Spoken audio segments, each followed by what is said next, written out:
sampai jam 5 ya. Bila nanti masih ada waktu, silahkan sahabat-sahabat untuk bisa bertanya, berkomentar, atau berpendapat. Untuk itu, pada Kanda Ahmad Rifai dipersilahkan. Kanda Rofi. Ya, ya Ahmad Rofi'i. Ya, Silakan. Bismillah. Baik. Bismillahirrahmanirrahim. Assalamualaikum warahmatullahi wabarakatuh.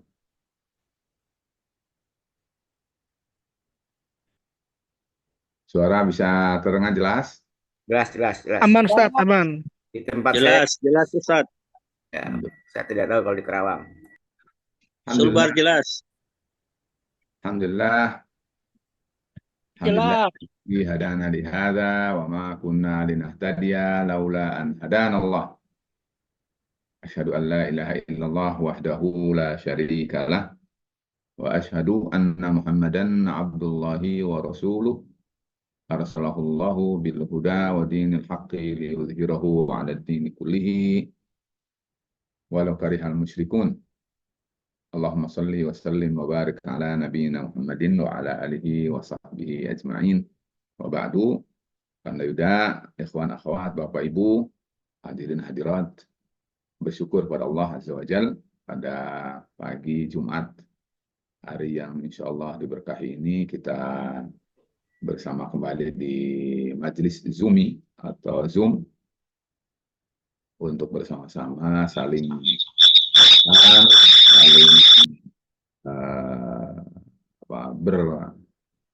bergandeng tangan untuk kita bertolong-tolongan dalam kebajikan dan takwa. Mudah-mudahan pertemuan demi pertemuan ini menyebabkan iman kita, ilmu kita bertambah, ketakwaan kita meningkat, dan jadi pengundang bagi rahmat Allah Subhanahu wa Ta'ala dan ridhonya. Amin.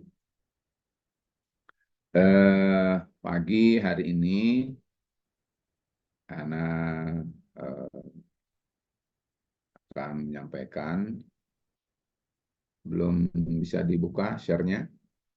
Sudah bisa Ustaz, sudah bisa. Silakan. Ya.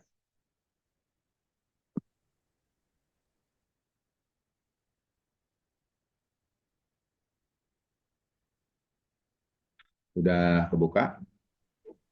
Sudah terbaca. Alhamdulillah. Ya. Judul ya ingin saya mengajak kita semua untuk memperhatikannya adalah kiat menyiasati hidup, gitu. Karena ternyata hidup ini perlu kita juga pandai cara menyiasatinya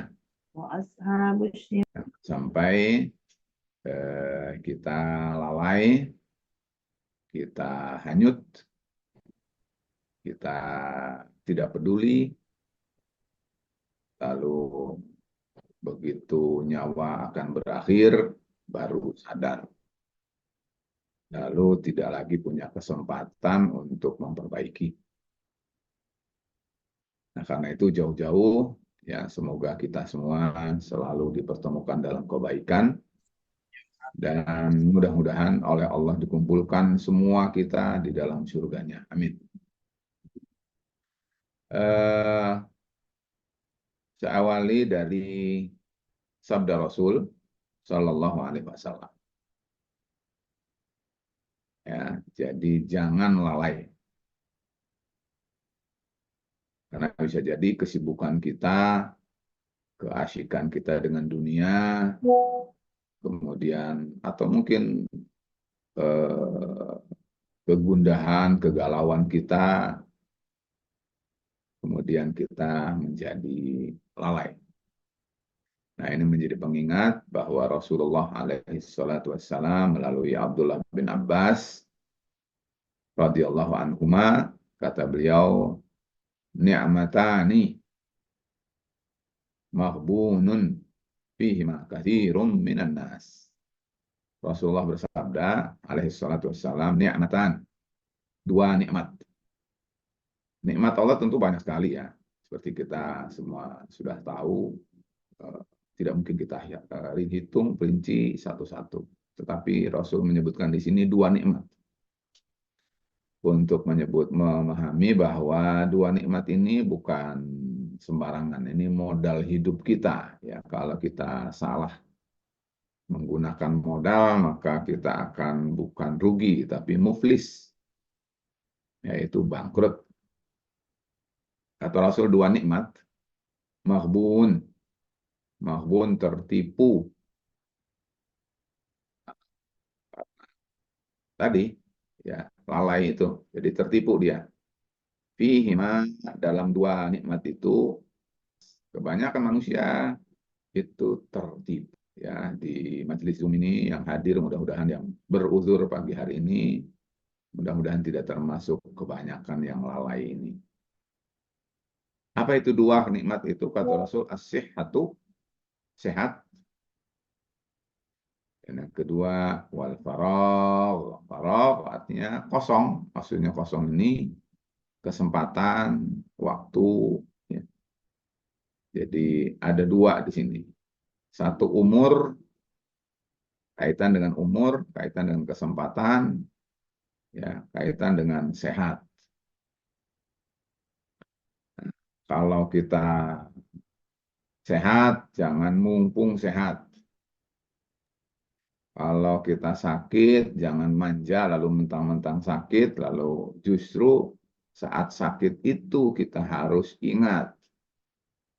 Karena sakit itu adalah pertanda bahwa kita bisa jadi akan tidak lagi sehat, lalu sampai menyebabkan kematian. Jadi justru harus ingat, di saat sehat kita syukur, di saat sakit kita sabar. Al-faragh itu adalah sempat ya. Kesempatan kita itu sehari minimal kalau diambil 8 jam tidur berarti 16 jam. 16 jam itu sama dengan 2/3 umur kita. Kalau kita dihitung adalah 60 tahun, lalu 15 tahun adalah sebelum balik, berarti usia 60 tahun itu dikurangi 15 tahun, berarti 45 tahun. Nah, yang dihisab oleh Allah itu yang 45 tahun itu.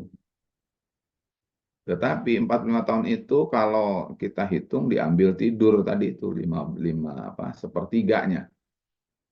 Berarti 15 tahun dari 45 itu kita tidur sebetulnya.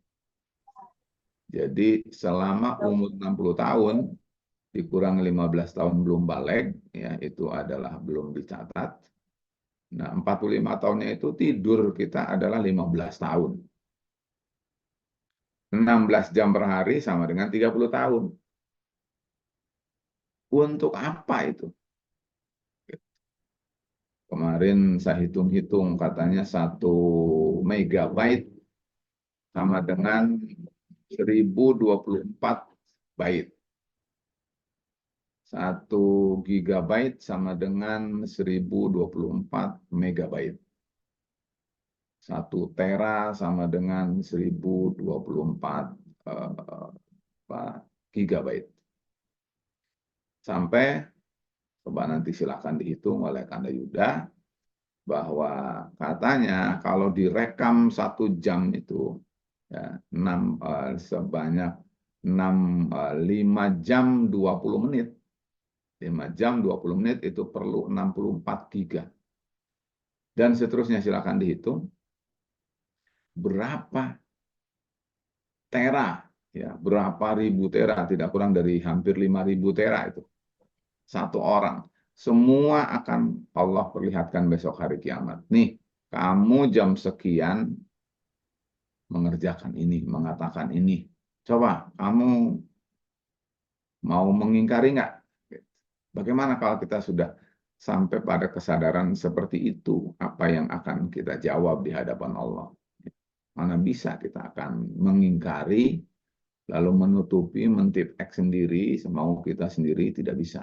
Memori semua itu sudah ada. Ya. Dan tinggal mati saja, nanti Allah akan tampakkan semua itu. Jadi kita tidak boleh lalai, tidak boleh lalai. Semua hidup kita ini modalnya diberikan untuk kita, tetapi Allah akan pertanyakan pada kita. Ya.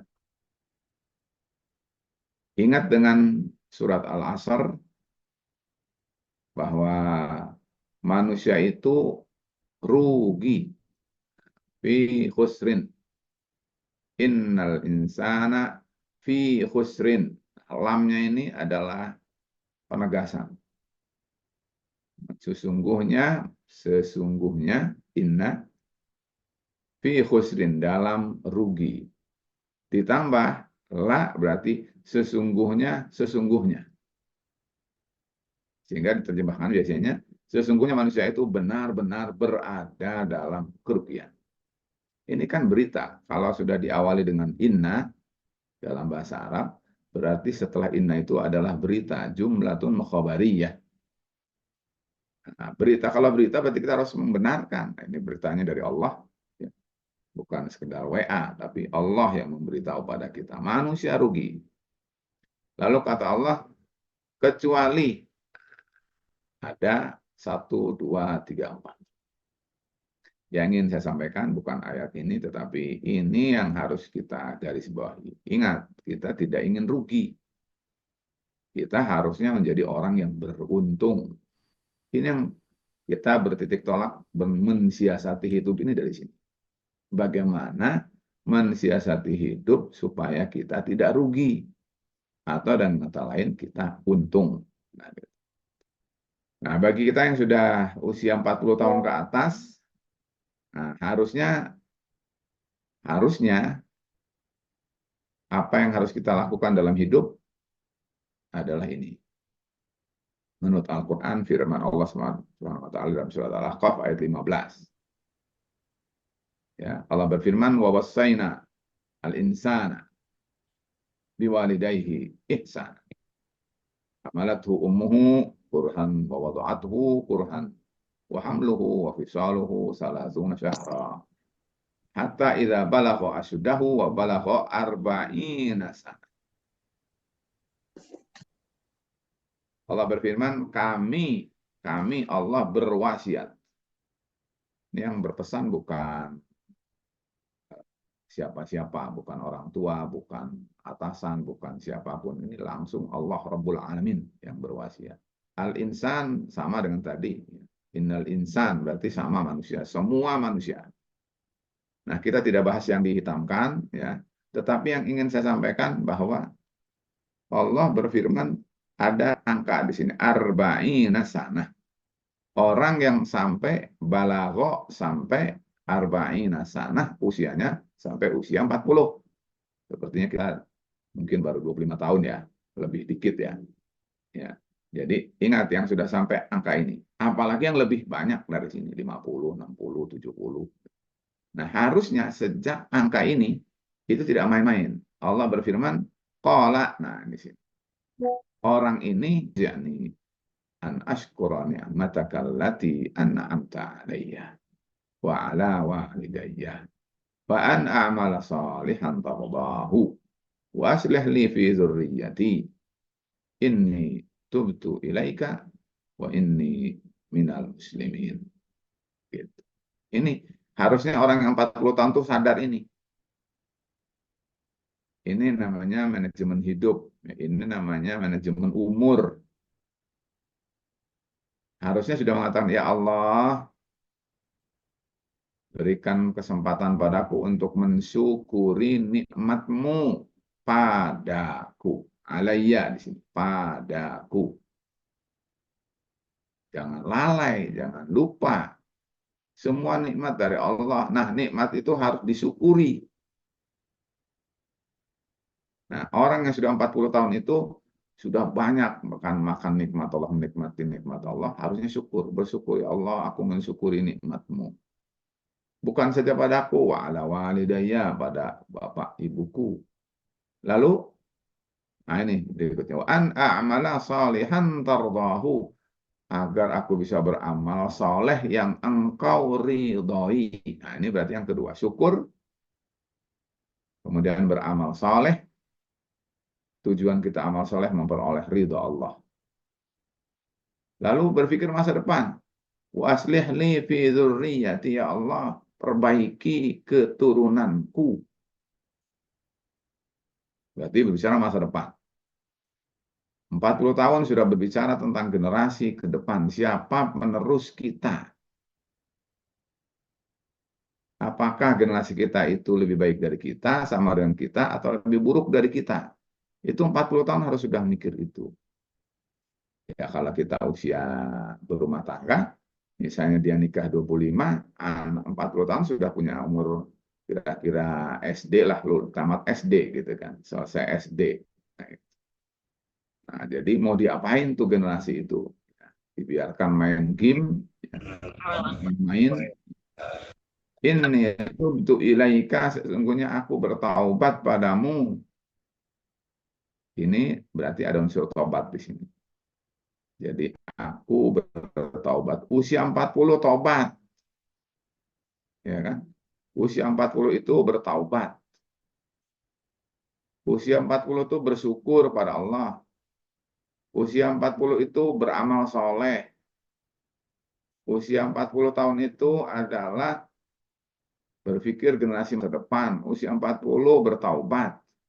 Lalu di akhir ditutup dengan inni minal muslimin. Nah, ini harus istiqomah. Aku sungguh menjadi orang-orang yang muslim. Muslim itu bukan KTP-nya. Muslim itu adalah sikap pasrah diri. Allah berfirman, "Waman ahsanu dinan mimman aslama wajhahu lillah." Siapa yang agamanya paling baik, yaitu orang yang mempasrahkan dirinya lahir batin kepada Allah. Jadi orang muslim itu harusnya sadar, dengan sesadar-sadarnya dia harusnya pasrah kepada Allah Subhanahu wa taala. Tidak boleh membantah, tidak boleh membangkang. Nah, kata-kata ini minal muslimin adalah berarti suatu statement bahwa kita harus siap istiqomah. Saya tidak sedang menafsirkan ayat ini, tetapi ini adalah menjadi penyadar bagi apa yang akan kita bahas. Ini perjalanan ma'isyah manusia. 5I. Ya, 5I. Ini adalah I semua 5I, I, gitu ya. I yang pertama, i'dad. I'dad itu maksudnya persiapan. Dipersiapkan, ya. Bahan bakunya dipersiapkan, beli terigunya, beli apa begitu ya, bumbu-bumbunya, lalu kemudian ini yang misalnya harus berapa kilo, ini berapa kilo ditimbang, yang jahit berarti ini kainnya, lalu ini guntingnya, lalu meterannya dan seterusnya. Yang apalah semua proses ini persiapan. Kalau manusia dalam fase persiapan berarti minimal kalau menurut kita lihat dahulu harusnya muslim itu sudah siap usia 15 tahun. Seperti Imam Syafi'i itu 15 tahun itu sudah jadi duduk di kursinya Al-Imam Malik. Sudah menjadi 15. Kalau menurut Abu Hanifah itu 18 tahun. Ya, jadi maksimal 18 tahun harus sudah siap. Gitu. Jadi kalau sekolah itu adalah atau persiapan pendidikan itu harusnya usia 15 sampai 18 tahun harus sudah siap mandiri. Nah, ini pekerjaan sendiri urusan pendidikan. Nah, setelah itu adalah harusnya pindah ke fase berikutnya, fase namanya intaj. Intaj itu produktif. Kata orang usia produktif. Namanya produktif berarti jangan konsumtif. Ini juga orientasi pendidikan kita nih penting. Apakah usia 18 tahun sudah termasuk produktif? Kalau orientasinya kerja berarti dia harus sudah bisa bekerja. Terlepas dia nanti mahasiswa dan seterusnya, dia harus usianya usia produktif. Jangan kembali menjadi beban bagi orang tuanya. Itu sudah intaj namanya. Nah, kalau sudah intaj ini kira-kira 18 ya tahun tadi, 18 tahun sampai usia 35 tahun. Itu adalah fasenya. Nah, setelah itu masuk ke fase berikutnya, namanya injaz. Injaz itu adalah kalau dihitung barangkali kasarnya dari mulai usia 35 sampai dengan 50. Gitu. Nah, itu usia injaz itu maksudnya sukses, bukan sekedar produktif, tapi dia adalah usia di mana dia menikmati, dia bisa bukan sekedar bisa bekerja, tapi bekerjanya sudah optimal, sudah maksimal. Ya, ingat Nabi Yusuf itu adalah usianya usia injaz. Ya, begitu keluar dari penjara, lalu kemudian ditawari untuk menjadi seorang profesional, seorang menteri, gitu kan. Nah, berarti mungkin dong tidak punya kompetensi dan kapasitas yang mumpuni. Ya. Tentu dalam kisah Al-Quran singkat, tetapi sampai dengan usia beliau matang itu berarti adalah ada satu kompetensi yang puncak, yang levelnya adalah sudah nasional, gitu ya. Nah, injas. Ya, kalau orang mungkin bisa sudah punya rumah, sudah punya istri, sudah punya anak, sudah punya kerjaan, dan seterusnya. Nah, sampai ke akhir di sini minimal 50 ya. 50 itu intifa. Intifa itu memanfaatkan. Sebetulnya dari mulai inta sudah dia bisa mulai 50 ini. Dia harus sudah bermanfaat bagi dirinya, bermanfaat bagi keluarganya, bermanfaat bagi kedua bapak ibunya, bermanfaat bagi lingkungannya, bagi negaranya, bangsanya. Ini sudah prima. Ya, mungkin di umur dalam usia ini tidak boleh terlampaui. Nah, sampai 60 di sini. Sampai 60. Kenapa saya batasi 60? Karena hadis hadis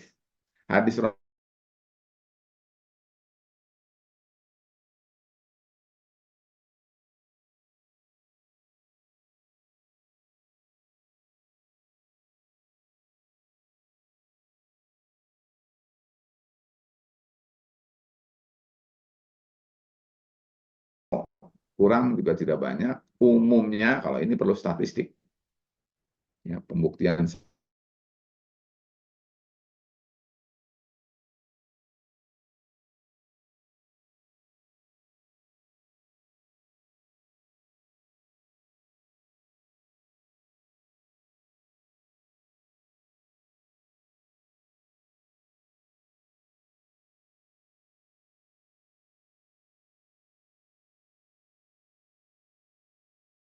ini bukan persiapan, tapi ini sudah harus bersiap. Bersiap apa? Bersiap melangkahkan kaki mendekati kuburan.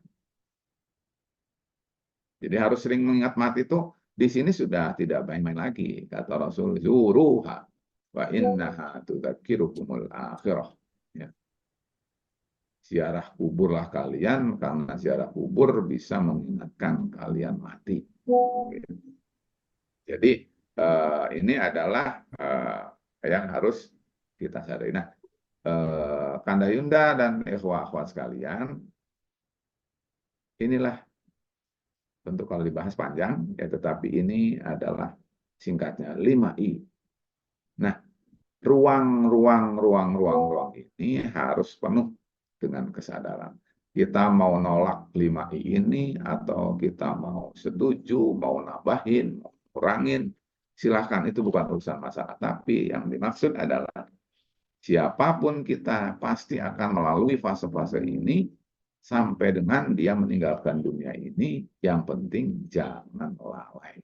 Apa yang menjadi tugas hidup kita? Ini kan tugas hidup di sini. Ini tugas hidup ini. Usia 40 tahun ke atas ini. Padahal dia mulai baliknya 15 tahun. Tetapi secara serius ini sudah usia 40 tahun tidak boleh main-main. Dia harus sudah ini yang dikerjakan. Kalau orang usia 40 tidak ini yang dikerjakan, berarti dia sudah bolong. Ya, artinya adalah kuotanya berarti akan banyak kekurangan yang harus dipenuhi oleh usia setelahnya. Jadi repot nih, banyak kodoknya. banyak bayar utangnya, dan seterusnya. Nah, inilah yang menyiasati hidup itu. Ya. Menyiasati hidup. Menyiasati hidup itu adalah istilah saja, tetapi saya ingin ajak, ini adalah hadis Rasulullah SAW. Hadis Rasul, perhatikan di sini 1, 2, 3. Pindah ke slide berikutnya, 1, 2, 3. Nah, pindah ke slide berikutnya, 1, 2, 3. Pindah ke slide-nya berikutnya, 1, 2, 3. Nah, hadis ini tadinya satu hadis.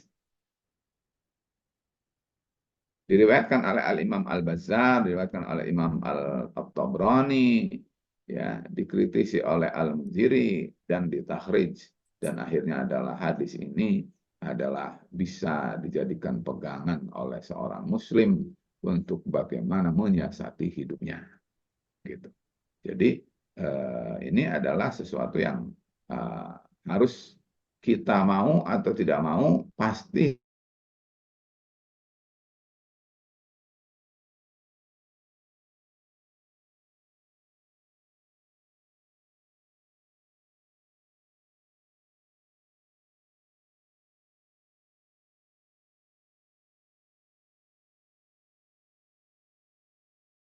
tiga ini masing-masing kita bisa menuntaskannya, berarti ada harapan hidup kita itu bisa besok menang gitu ya.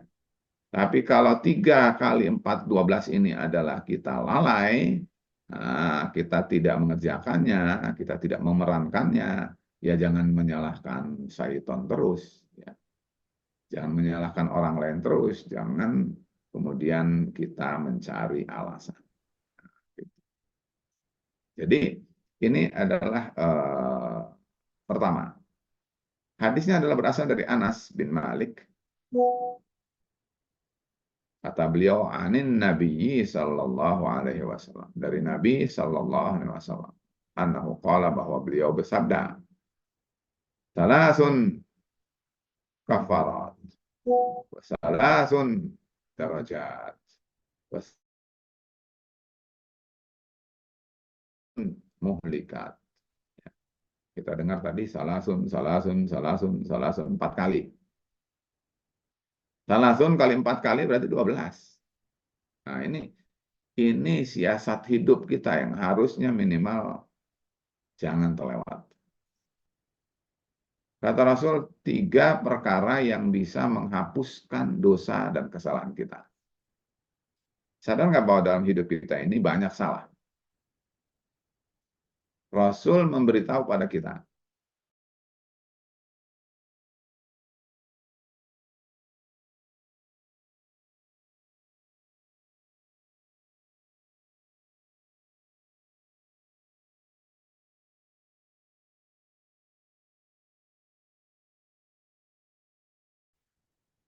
salasun darajat. Manusia itu harusnya naik kelas, turun kelas lagi jadi syaitan. Alhamdulillah. Harusnya naik kelas. Naik kelas itu adalah mukminun salihun. Menjadi mukmin yang saleh. Bila perlu menjadi mukminun muslihun. Mukmin yang berlaku perubahan. Dia berperan sebagai pelaku perubahan. Itu muslih namanya. Tapi kalau soleh dalam dirinya saja, setiap kita bisa jadi orang soleh saja, itu sudah bagus. Lebih bagus lagi jadi orang yang memperbaiki, menjadikan orang lain jadi soleh. Lebih naik lagi jadi syuhada, orang yang dia menghembuskan nafas terakhirnya dalam berjuang untuk tegaknya syariat Islam. Gitu. Syuhada, mati syahid. Lebih hebat lagi siddiqin. Ya, makanya Allah berfirman, minan nabiyyina was siddiqina was syuhada'i was salihin. Nah, kita berawal dari sini. Berikutnya munjiat. Munjiat itu berasal dari kata najat. Najat itu selamat. Munjiat berarti yang menyelamatkan. Apa sih yang membuat kita selamat? Ini harus pandai meletakkan kita. Jangan sampai kita tidak tahu apa yang harus kita kerjakan. Muhlikat, apa yang membinasakan. Nah, bukankah ini penting sekali hadis ini? Yang membinasakan apa? Yang berarti itu apa namanya, tantangan barangkali. Munjiat itu apa? Berarti peluang di situ. Salah sundarojat, itu supaya kita naik ke atas derajatnya. Kafarat, supaya kita tidak terhambat. Berarti kita harus hapuskan kesalahan. Kalau hapuskan kesalahan, berarti energi kita bisa fokus maju ke depan. Kalau orang yang banyak kesalahannya, gimana mau punya energi ke depan? Orang dia terhambat, ya digelayutin hidupnya oleh dosa. Jadi tidak maju-maju. Jadi dia harus bebaskan dari hambatan, sehingga dia bisa maju ke depan, tetapi majunya jangan yang menjerumuskan, tetapi yang membuat dia selamat. Ini, bayangkan abstrak ini oleh Rasulullah SAW disimpulkan dalam hadis yang kita akan pelajari. Nah, kita masuk kepada rincian sekarang. Yang pertama, kata beliau, fa'ammal kaffarat. Nah, apa yang membuat kita terhapus dari dosa? Yang pertama adalah kata Rasul, fa'isbahul wudu'i fis sabarat. Jangan dianggap sepele. Sebetulnya spiritnya di sini, selain daripada amaliyah nyatanya. Amaliyah nyatanya itu isbahul wudu, sempurnakan wudu. Fis sabarat, walaupun cuaca sangat dingin. Nah, berarti kan ini urusannya tidak boleh malas. Ya kan? Baru masuk angin dikit, malas ibadah. Baru gerimis dikit, malas sholat ke masjid, gitu kan. Ada alasan. Yang dimaksud oleh poin ini antara bahwa bangkitkan, tumbuhkan effort ya, kerja kita itu ya di sini adalah untuk supaya sempurna. Isbahul wudu, wudu kita, ibadah kita sempurna. Berarti harus ada menyingsingkan dengan baju di sini. Wudu kita harus sempurna, walaupun cuacanya dingin. Secara tekstual berarti ini urusan ibadah. Urusan ibadah. Jadi walaupun cuacanya hujan, dingin, begitu, tetap kalau bisa usahakan berwudu. Dan wudunya sempurna. Ini berarti masuk dalam kitabus sholat. Masuk dalam fikih ibadah. Ini kalau ada sih tekstual. Tapi secara kontekstual ini maknanya adalah sangat luas. Jangan-jangan ini simbol. Gitu. Simbol bahwa Muslim itu tidak boleh malas. Simbol bahwa Muslim itu harus mampu mengalahkan unsur negatif dalam dirinya. Gitu kan. Nah, itu nanti akan jadi luas. Kita lanjut dulu karena waktu kita terbatas. Kedua, intizarus salawati ba'das salawat. Intizar itu menunggu. Sholat itu sholat. Ba'das salawat setelah sholat. Menunggu sholat setelah sholat. Gimana maksudnya? Kalau kita sudah dipanggil oleh Allah azan, hayya ala sholah, hayya ala falah. Tinggalkan semua kesibukan. Sehingga kita bisa masuk ke masjid di awal. Ya, berarti wudhu, kemudian masuk doa masuk masjid, kemudian doa sholat tahiyatul masjid. Setelah sholat tahiyat masjid kan nunggu imam, tidak langsung qomat. Tunggu dulu, tunggu, jangan sholat sendirian, tunggu berjamaah yang lain. Nah, itu namanya intizar, menunggu sholat. Tapi setelah sholatnya apa tadi? Misalnya sholat qobliyah, sholat rawatib, sholat sunnah, gitu ya. Sholat tahiyatul masjid. Setelah sholat itu ditunaikan, kita nunggu sholat berjamaah ditegakkan. Ya. Qad qamatis shalah, berarti sudah iqamah. Berarti sudah masa menunggu sudah tidak ada. Jadi kita kalau begitu, ini isyarat secara tekstual, kita kalau dipanggil sholat azan segera datang ke masjid sehingga kita bukan sekedar sholat fardunya saja, tetapi kita bisa menunaikan sholat sunnahnya. Menunaikan sholat sunnah, sholat berjamaah, sebelumnya melakukan sholat sunnah. Dan sebelum itu kita adalah menunggu, itu namanya. Menunggunya itu tidak gratis, itu dibayar oleh Allah SWT. Apa bayarannya? Allah hapus dosa kita. Menunggu sholat setelah sholat itu bisa menghapus dosa. Itu secara tekstualnya begitu. Ya, kalau dari sisi yang lain berarti ini harus ada unsur disiplin di sini, gitu kan. Jangan masbuk mulu, gitu kan. Kalau urusan kerja aja, gitu kan, tidak boleh terlambat. Tapi urusan sholat masbuk lagi, masbuk lagi. Nah ini dua, tiga, naqlul aqdami ilal Jumat. Ya, memindahkan kaki menuju sholat Jumat. Jadi kalau sholat Jumat, berarti kita kan jalan kaki itu. Nah, langkah demi langkah itu dihitung oleh Allah tidak gratis dan pahalanya adalah hapus dosa. Waktu kita cepat sekali. Yang kedua adalah darajat. Darajat adalah maksudnya derajat ya. Kita gunakan sudah kalimat derajat ini. Derajat, darajat. Asal jangan darajat. Kalau darajat jadi sepeda. It'amut ta'am, memberi makan makanan pada orang lain, terutama yang membutuhkan, terutama orang soleh. Memberi makanan pada orang lain. Ya kalau kita punya makanan, jangan nunggu banyaknya. Tapi makanan itu walaupun sedikit, berbagilah sama orang. Ini secara tekstual sebetulnya adalah berbagi. Ya, lebih luas dikit ini akhlak, ini peduli namanya, empati namanya. Ya, kalau secara barangkali kita ini keadilan sosial ini gitu.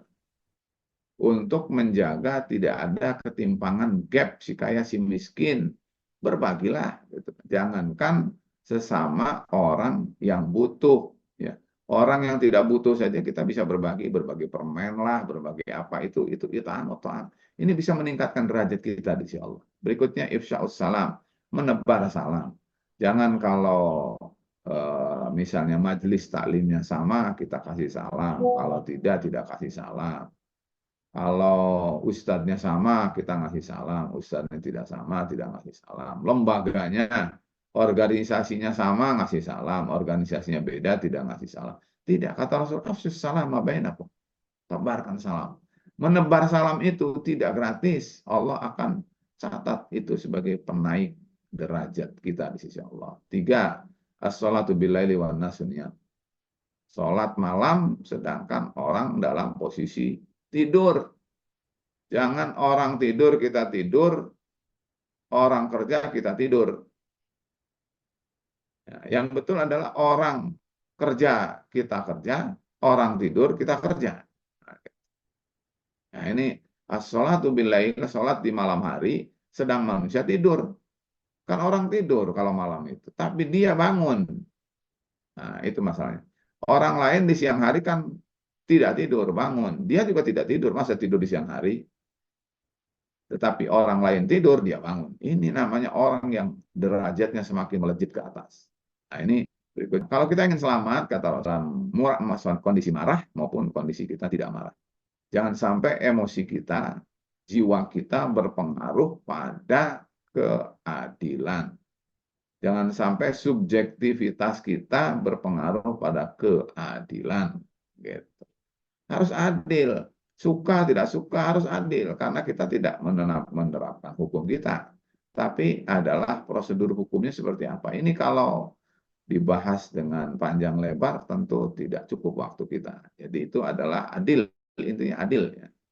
Berikutnya al-qasdu fil faqri wal ghina. Dalam posisi kita miskin, dalam posisi kita kaya, tetap harus tidak boleh jor-joran, tidak boleh boros. Ya, tidak boleh mengikuti hawa nafsu.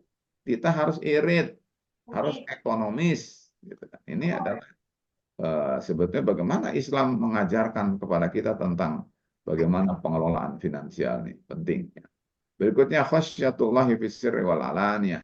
Kalau kita ingin selamat, maka kita harus penuhi diri kita dengan rasa dan sikap takut kepada Allah. Baik di saat kita bersendirian, tidak dilihat orang, maupun ala-alaniyah ketika kita di tengah orang banyak. Sama saja, takut pada Allah di tengah orang banyak, sendirian harus takut. Jangan kalau di depan orang banyak supaya ingin dipuji, gitu kan. Pas dia sendirian, dia ketahuan pelangnya, gitu. Kita harus hidup ini adalah takut pada Allah. Allah senantiasa melihat kita. Catatan amalan kita, perkataan kita semua direkam. Besok ada begini, insya Allah kita akan selamat. Berikutnya adalah muhlikat. Muhlikat itu yang membinasakan, celaka, yang membuat manusia tersentuh oleh petaka. Apa itu kata Rasul yang mencelakakan manusia itu? Satu, kikir berlebihan. Syuhun muta'un. Ya, kikir yang sangat yang dipatuhi. Sampai-sampai jangankan berbentuk finansial, kikir finansial, bahkan kikir moral. Gitu. Bukhlun, bakhil, sebutkan bahkan bukan kikir finansial, kikir moral. Ya. Dia untuk jujur itu susah. Itu berarti syuhun muta'. Punya dia harus menjadi milik dia. Punya orang lain harus jadi milik dia. Itu namanya orang itu syuhun muta'un, rakus, tamak. Ya. Tidak mau berbuat baik pada orang lain karena kikir. Sampai berbuat baik pun nggak mau dia. Mungkin saja sampai kesenyum aja nggak berani, nggak mau. Karena apa? Dia hitung. Ya. Manajemennya sangat ketat. Nggak mau senyum sama orang. Itu berarti syuhun muta'un. Kedua, hawan muttaba'un. Kata Rasul, hawa nafsu yang diikuti. Apa maunya hawa nafsu, diikuti aja. Ya. Alhamdulillah min dzalik, ingin minum khamr dia penuhi, ingin zina dia penuhi, ingin riba dia penuhi. Pokoknya gimana hawa nafsunya supaya kenyang dan terpenuhi, apa saja diinginkannya dia penuhi. Itu namanya hawan muttaba'un. Ingat yang demikian itu akan membuat manusia terjerumus dalam petaka. Rasul yang terakhir, i'jabul mar'i binafsihi. Seseorang kagum terhadap dirinya sendiri. Mungkin dia news,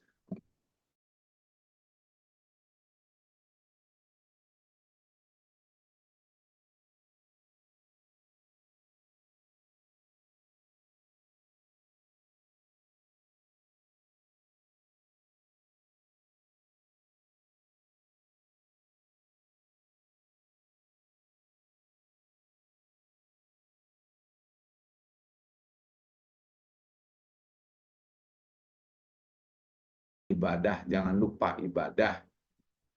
Ibadah itu begini. Ini perlu penjelasan sebetulnya waktu kita terbatas. Satu, tunaikan sesuai perintah. Kalau Allah sebutkan sehari 5 waktu, ya kerjakan. Tetapi berikutnya bukan, ya naik berikutnya ya, tambah naik.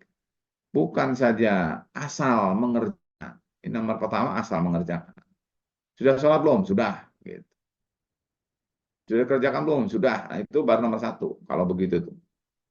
Berikutnya ada tepati sesuai aturan dan pedoman. Jadi prosedurnya, SOP-nya penuhi. Berikutnya sempurnakan dan jangan asal. Berarti gimana sholatnya sudah semakin khusyuk, gitu kan. Supaya gimana sholatnya itu menjadi lebih berperan dalam kehidupan. Nah itu namanya jangan asal. Perbaiki. Jangan-jangan masih ada sholat yang kurang bagus. Coba perbaiki rukuknya, perbaiki bacaannya, perbaiki berdirinya, perbaiki. Berikutnya tingkatkan. Bukan saja memperbaiki, tapi perlu tingkatkan. Semakin khusyuk, semakin lebih baik, semakin berkualitas gitu. Tambah dari sisi kuantitasnya. Misalnya sholatnya tadinya 5 waktu, tambah dengan 12 rakaat.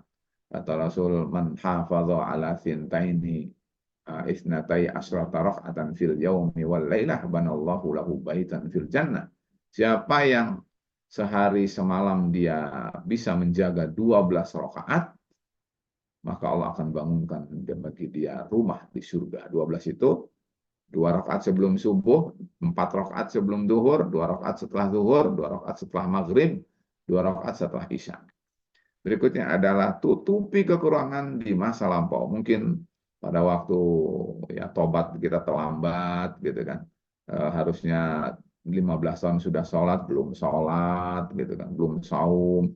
Perbaiki semua itu. Ini kekurangan harus disadari. Oh, dulu harusnya ternyata tidak, harusnya ternyata tidak. Berarti kalau gitu harus dibayar. Gimana caranya supaya tidak ada bolong di masa lalu, tetapi segera tertutupi. Berikutnya adalah adil. Tadi ada kata adil ya. Semata-mata berpihak pada kebenaran yang robbani. Ini kebenaran yang robbani perlu penjelasan, tetapi waktu kita tidak ada. Berikutnya sosial, empati, ya, peduli, berbagi, kedamaian, akhlak mulia, tidak ujub. Ini kan urusan sosial tadi yang disebut dalam hadis. Muamalah kita dengan orang lain. Finansial, kalau kita punya finansial, hidup sederhana bila perlu zuhud. Ya. 6, jiwa. Tadi disebut ada harus takut pada Allah. Kurangi hubud dunia. Ya. Jangan tadi kikir punya orang ingin jadi sendiri, punya dia ingin punya dia, punya orang ingin jadi punya dia. Itu karena berarti hubud dunia. Berikutnya hindari kikir, kendalikan nafsu. Itu kan terkait dengan jiwa, semua kendali jiwa. 7, alam dan lingkungan. Ya. Jangan mumpung. Tadi kan ada ekonomis, ya kan.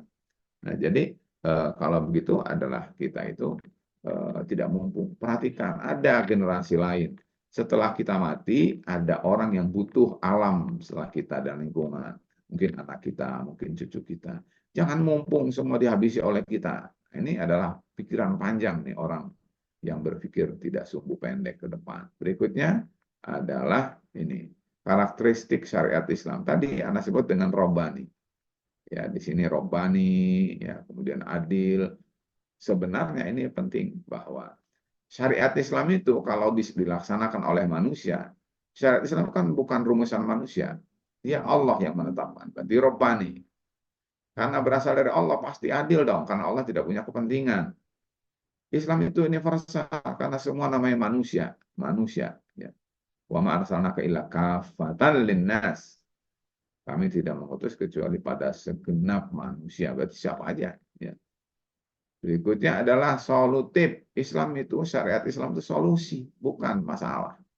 Salah kalau dianggap Islam itu bermasalah. Islam itu justru hadir untuk menjadi solusi, termasuk syariat Islam. Ya, jadi adil tadi itu untuk solusi. Kemudian terbaik. Kalau kita menjalankan syariat Islam, pasti umat ini akan menjadi khairu ummah. Terbaik. Ya. Jadi itu ya waktu sangat cepat. Jadi mudah-mudahan apa namanya tergambar ya apa dan bagaimana Rasul mengisyaratkan pada kita tentang menyiasati hidup ini sehingga kita benar-benar bisa berhasil, sukses, dihindarkan oleh Allah dari neraka, dimasukkan oleh dalam surga, plus mudah-mudahan semua kita sebagaimana sering berkumpul dalam kebaikan oleh kumpulkan kita di dalam surganya. Amin. Sa'akhiri wabillahi taufiq wa hidayah. Wassalamualaikum warahmatullahi wabarakatuh. Waalaikumsalam warahmatullahi wabarakatuh. Terima kasih Kang atas materinya, Bapak Ibu Kanda Yunda, yang mungkin ada yang akan disampaikan. Mohon raise hand biar bisa diatur ya. Materi ini tadi banyak yang minta untuk di-share agar bisa ditindaklanjuti, mungkin untuk diingat dan dipelajari ulang. Ya, baik. Ada yang akan menyampaikan komentar, pendapat. Di sini ada Pak Mir Purnama sudah raise hand. Mungkin sebelum Pak Mir ini Kang soal menyempurnakan wudhu Ya. tadi ya, terutama untuk masjid-masjid yang di jalan ya, bukan yang di perumahan. Kalau yang di perumahan itu kan biasa mereka wudhu dari rumah. Nah ini bagaimana seharusnya bagi jamaah yang terutama hari Jumat atau mungkin pas menjelang sholat jamaah, mereka yang mau wudhu tuh antri sementara tempat wudhunya terbatas. Sementara yang wudhu ini tadi semuanya 3 kali. Nah, ini kan memakan waktu orang yang ingin berjamaah ya. Untuk bisa hampir khotbahnya hampir selesai, sementara yang wudhu belum selesai. Ini saya mungkin soal menyempurnakan wudhu. Mungkin beda dengan Bilal bin Rabah ya, yang tidak pernah batal wudhu sehingga terompahnya saja terdengar di surga. Saya kira itu mungkin satu sisipan tambahan ya. Mungkin sebelum Pak Mir, silakan Pak Mir. Ya, Assalamualaikum warahmatullahi wabarakatuh. Waalaikumsalam warahmatullahi Kang wabarakatuh. Taufik, alhamdulillah materinya nggak saya sangka luar biasa alhamdulillah pagi ini. Jadi begini Kang Taufik, Ya, waktu kita basic training itu kan ada namanya materi tafsir azaz pelajar Islam Indonesia. ya, Tetapi eh, eh, apa handoutnya atau isinya kontennya itu saya masih sangat sangat dangkal ya. Kalau bandingkan dengan pagi ini ya misalnya ini udah sangat luar biasa nih. Jadi kira-kira standar perilaku apa yang kita PII atau mungkin juga kami seperti yang tadi hari ini kita kaji nih, tafsir azas artinya ajas-ajas yang kita turunkan dengan instrumen, dengan alat ukur dan ataupun etik ya, standar itu. Nah, mungkin usul saya nih, kalau boleh nih, Kang Matawid, waktu ketemu kita berdalam seperti apa sih tafsir azhar pelajar Indonesia yang ideal tuh atau yang mendekati ini ya seperti ini. Nah ini yang saya lihat belum, jadi bahan ini sangat bagus menurut sebetulnya. Cuman kalau waktu kan sangat singkat nih, sementara banyak hal yang kita mau explore, mau ini kan rumuskan gitu. Begitu saya usulkan kapan waktu bisa nggak, Kang Rafiq? Terima kasih Kang Rafiq. ya, Baik, langsung aja Kang Rofi'i untuk disambut ya. Ini pertanyaannya Pak Amir ini wah, sangat luar biasa ya. Mudah-mudahan tidak kesulitan untuk menjawabnya ini. Silakan Kang. ya, atur nuhun atas apa namanya pertanyaannya. Ya sebetulnya boleh nanti kita kalau kita pertajam gitu ya. Bila perlu ya kalau ingin juga kita terapkan untuk adik-adik kita ya di yang masih apa namanya di aktif di pelajar gitu ya. Eh, Boleh nanti kita rumuskan seperti apa sehingga dia menjadi asas. Ya. Tetapi mungkin secara global yang harus menancap terhunjang dalam setiap orang yang di dalam dirinya ada Islam itu adalah satu itu adalah harus ada ilmu. Ilmu dalam artian di sini adalah bahwa firman Allah, sabda Rasul itu adalah dasar ilmu yang permanen paling benar. Ilmu-ilmu yang lain adalah menjadi pendukung, menjadi pembukti kebenaran. Nah ini nomor satu ini harus masuk. Itu asas. Bahwa Allah benar, Muhammad benar, Islam benar. Nah itu harus masuk ke dalam satu namanya kalau bahasa barangkali kita sekarang literasi lah gitu.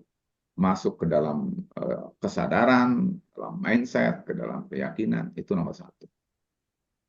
Kedua adalah tasdik. Tasdik ini berarti membenarkan. Membenarkan itu bukan berarti sekedar yang pertama. Kalau tadi kan hanya masih knowledge ya, masih pengetahuan. Nah, yang level kedua ini sudah masuk dalam nyata. Nyatakan melalui akidah bahwa yakin Islam adalah kebenaran. Yakin bahwa syariat Islam benar. Itu adalah sudah masuk di sikap batin. Sikap lahirnya berarti mulutnya iqrarun bil lisan. Lalu berikutnya amalun bil arkan. Kiprahnya itu selaras dengan makna membenarkan atau tasdik. Contoh misalnya kita ambil hadis kata Rasul, inna sidqa yahdi ilal bir. Sesungguhnya jujur itu, benar itu, sikap benar pada diri seorang itu akan selalu membimbing orang itu pada kebajikan. Jadi orang yang manifestasi hidupnya baik, sebetulnya jeroannya bagus. Ada jujur di dalam dirinya. Tapi kalau ngomongnya, sikapnya, tingkah lakunya tidak benar, atau bahkan merusak, atau kezoliman, itu sudah merupakan simbol tuh bahwa di dalam dirinya itu generatornya itu generator energi negatif semua. Nah, ini adalah yang kedua, tasdik. Nah, gitu. Nah, setelah itu ada kesadaran-kesadaran lain, misalnya bahwa dia adalah ada unsur nasr. Nasr itu berarti menebar. Saya sering mengatakan bahwa kalau Anda puas, beritahu yang lain. Puas nggak dengan Islam ini? Gitu. Kalau kita puas, jangan diam untuk diri sendiri. Sebarkan pada orang. Gitu. Kita untuk benda-benda saja dalam marketing itu mengatakan kalau Anda puas, beritahu yang lain. Islam ini adalah rahmatan lil alamin. Islam itu adalah pedoman hidup. Islam itu penyejuk. Islam itu penyelamat. Nah, kalau kita sudah tahu, kenapa kita itu sampai pada diri kita saja? Sebarkan pada orang lain. Itu supaya tidak terlalu panjang, 3 minimal.